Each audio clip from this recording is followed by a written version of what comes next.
আসসালামু আলাইকুম। আশা করি সবাই অনেক বেশি ভালো আছেন। প্রবাসে আমি কয় ঘন্টা কাজ করি বা প্রবাসীদের কয় ঘন্টা কাজ করতে হয়, বিশেষ করে জর্ডানে, এই ভিডিওতেই সেই বিষয়ে কথা বলবো। আশা করি ভিডিওটি আপনাদের ভালো লাগবে।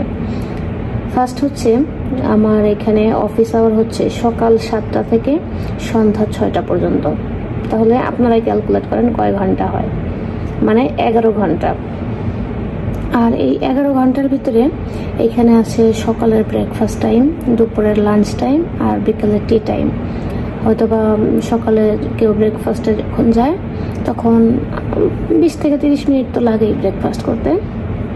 দুপুরে লাঞ্চের সময় এরকম আধা ঘন্টা লাগে। সো মানে টোটাল, আর বিকালে হচ্ছে 15 মিনিট টি টাইম, টোটাল মিলিয়ে 1 ঘন্টা। কিন্তু যেহেতু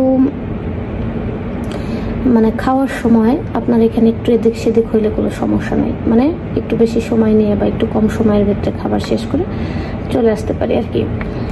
আর যারা এখানে গার্মেন্টসে চাকরি করে, মানে আমাদের যারা গার্মেন্টস সেক্টরে আছে, অনেক বাংলাদেশি আপুরা আছে, যেটা আমি আপনাদের কলেজ দেখানোর চেষ্টা করেছি, তাদের হচ্ছে ডিউটি সকাল 7টা থেকে সন্ধ্যা 6টা পর্যন্ত, তাদেরও সেম আওয়ার ডিউটি। সেই ক্ষেত্রে তাদের হচ্ছে লাঞ্চ টাইম আধা ঘন্টা, breakfast time 15 minute, tea time 15 minute, মানে এই 1 ঘন্টা। যেহেতু যারা গার্মেন্টসে টেইলারিংয়ের কাজ করে, মানে কি বলে যে অপারেটর, তাদের কিন্তু একটা টার্গেট থাকে, প্রত্যেক ঘন্টায় ঘন্টায় টার্গেট হয় হয়তোবা। সো তাদের ওই টার্গেটটা ফিল আপ করতে হয়।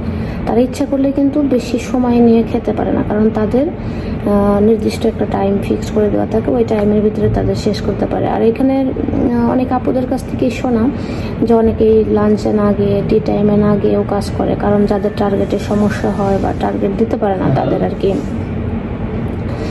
সো এরকম করেই প্রবাসীদের জীবনযাপন করতে হয়, কষ্ট বা কি বলে অনেক ত্যাগ এরকম। আর দেখেন 11 ঘন্টার ডিউটি হলেই যে মানে 7টার সময় আপনার রেডি তো হওয়ার জন্য আপনার একটা টাইম দরকার। তার জন্য কিন্তু আপনার মিনিমাম 1 থেকে 1.5 ঘন্টা আগে আপনার উঠতে হয় ঘুম থেকে।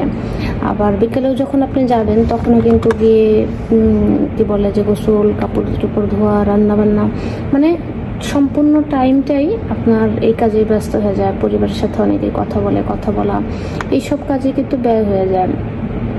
এই কারণেই প্রবাস জীবন আসলে অনেক কষ্টের জীবন।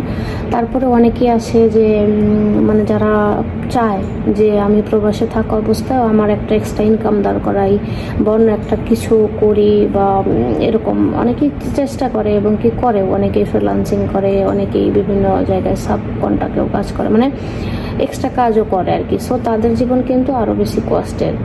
সো প্রবাস মানে এত ইজি না। যদি বাংলাদেশেও কেউ এতটুকু সময় নিয়ে কোনো একটা কাজে মনোনিবেশ করে, আমার মনে হয় যে সেখান থেকেও সে সফলতা অর্জন করতে পারবে বা ভালো কিছু করতে পারবে। কিন্তু প্রবাস জীবনটা এরকম যে এক জায়গায় একবার আসলে বা একটা জায়গায় স্টাক হয়ে যাওয়ার মতো, যে একবার এখানে আসার পর আর যাওয়ার জন্য যে একটা মানে একটার পর একটা থাকে। দেখেন আমার জায়গা থেকে আমার কী কী রেসপন্সিবিলিটি বা কী কী প্রবলেম আছে সেটা আমিই জানি, হয়তো আরেকজনের জায়গা থেকে সে জানে যে আমি কী কী প্রবলেম আছে বা কী কী সমস্যা আছে বা আমার কী কী দরকার, তাই না? তার প্রবলেমগুলো বা তার জীবন, তার হ্যাপিনেসগুলো সেই ভালো জানে।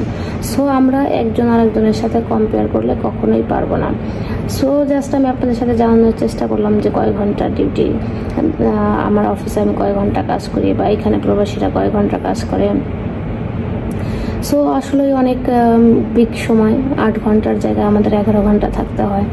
আবার এর জন্য আবার এই 11 ঘন্টার জন্য আরও এক্সট্রা মিনিমাম 2-3 ঘন্টা যায় সকালে রেডি হওয়ার জন্য, বিকালে যে গিয়ে করার জন্য। সো 15 থেকে 16 ঘন্টা এভাবেই চলে যায়, আর বাকি টাইম ঘুম। সো এই ছিল আজকের ভিডিও। আশা করি আপনাদের ভিডিওটি ভালো লেগেছে। যদি ভালো লাগে লাইক করবেন, চ্যানেল যদি নতুন হয়ে থাকলে সাবস্ক্রাইব করবেন। সবাই ভালো থাকবেন, সুস্থ থাকবেন। দেখা হবে অন্য একটা ভিডিওতে, অন্য একটা টপিকস নিয়ে। আসসালামু আলাইকুম।